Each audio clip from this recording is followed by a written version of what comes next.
आज की कहानी है तलाक।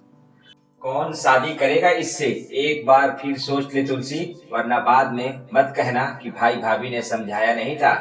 वृंदा अभी बच्ची है, उसे क्या समझ कि पत्नी के दायरे क्या क्या होते हैं। तुलसी का भाई नरेश गुस्से से बोला।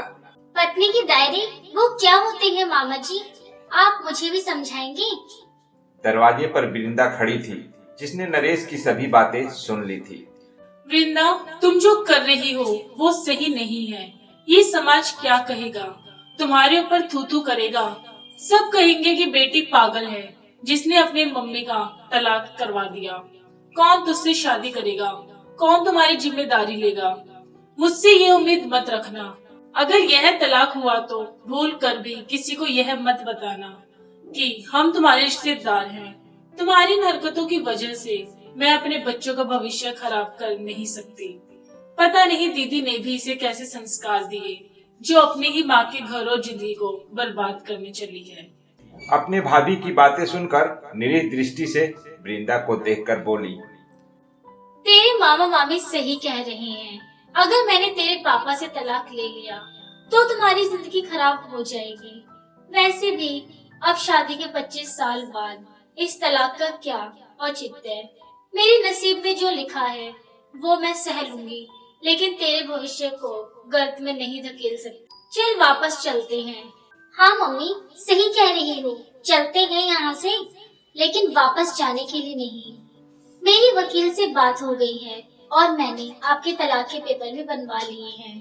फिर गुस्से और नाराजगी से मामा की तरफ देखते हुए बोली।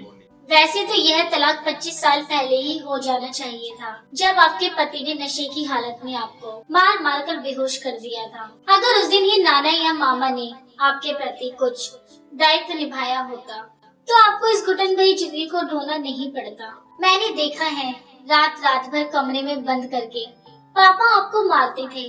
आपकी सिसकियाँ मुझे अभी भी नींद में सुनाई देती है। दादी से पूछती थी कि पापा मम्मी को क्यों मारते हैं, तो वो कहती थी कि तेरी माँ मेरे बेटे को खुश नहीं रख पाती है, इसलिए मेरा बेटा तेरी माँ को मारकर अपनी खुशी हासिल करता है। मैं छोटी बच्ची नहीं समझ पाती थी कि किसी को मारने से कैसी खुशी मिल सकती है। आज भी वो रात याद करती हूँ तो नींद मेरी सिहर जाती हूँ। पापा उस दिन अपने दोस्तों के साथ घर पर बैठ के शराब पी रहे थे। दोस्तों के सामने ही पापा जबरदस्ती आपको शराब पिलाने लगे। आपने विरोध किया और शराब की बोतल टूट गई। ये देख के पापा ने उसी टूटे कांच से आपका हाथ मसल दिया। आप दर्द से तड़प तड़प कर रोने लगी और सिर्फ एक ही बात कह रही थी कि सब सहूंगी अपनी वृंदा के लिए। और आपने सब सहा। पापा के हर जुर्म के साथ आप और मजबूत होती गई, ताकि जो कमी आपके मायके ने आपको दी उससे मुझे परिपूर्ण कर सके। कमी? किस कमी की बात कह रही हो वृंदा? तुम्हारी माँ की शादी बहुत देख समझ कर की थी। अब अगर उसका नसीब फूटा था तो हम क्या करते? वृंदा के नाना, जो बहुत देर से गुस्से से मुंह फेर कर बैठे थे, बोल पड़े। शिक्षा? अगर आपकी माँ की शादी से ज्यादा उनकी शिक्षा की चिंता की होती तो शायद माँ को ये सब नहीं सहना पड़ता। वृंदा ने नाना जी को देखकर कहा। फिर कौन करता तुम्हारी माँ से शादी? हमारी बिरादरी में लड़कियों को ज्यादा पढ़ाने की इजाजत नहीं है। 8 पास कर लिया या अपना नाम लिखना पढ़ना आ गया बहुत है। औरतों को ज्यादा पढ़ा दो तो तुम्हारी तरह बदतमीज हो जाती है, खानदान का नाम मिट्टी में मिला देती है। नाना जी की बात सुनकर वृंदा हैरान रह गई। मैं हमेशा सोचती थी कि माँ आखिर क्यों इतना सह रही। आज समझ आ गया कि क्यों सह रही थी। नाना जी, मेरी माँ की असली गुनहगार पापा नहीं आप हैं। आप जो मेरी माँ के जन्मदाता हैं। जब उन्होंने ही अपने बेटे को गर्त में धकेल दिया तो किसी और से क्या उम्मीद करूँगी। चलो माँ यहाँ से। आपने कहा था कि आखिरी बार आप मायके की दहलीज देखना चाहते हैं। देख लिया और आपके असली गुनहगारों से भी मिल लिया। तुलसी का हाथ पकड़कर वृंदा दरवाजे तक आई और पलट कर बोली। नाना जी, माँ शायद आपको माफ कर दे, लेकिन मैं अपनी माँ के दर्द के गुनहगारों को माफ नहीं कर सकती। ये तुलसी की वृंदा का वादा है कि उसे इंसाफ दिलाकर रहेगी। आपको और पापा को सभी जुर्मों का हिसाब देना होगा।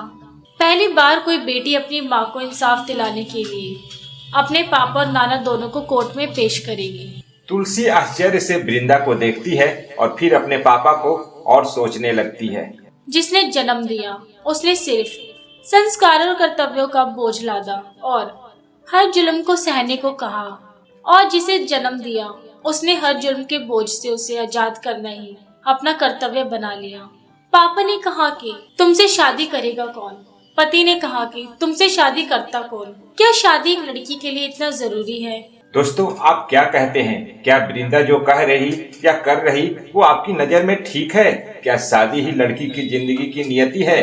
संस्कार की दुहाई देकर कब तक बेटियों की जिंदगी से खिलवाड़ करते रहेंगे? दोस्तों, अपना विचार कमेंट सेक्शन में जरूर रखिएगा।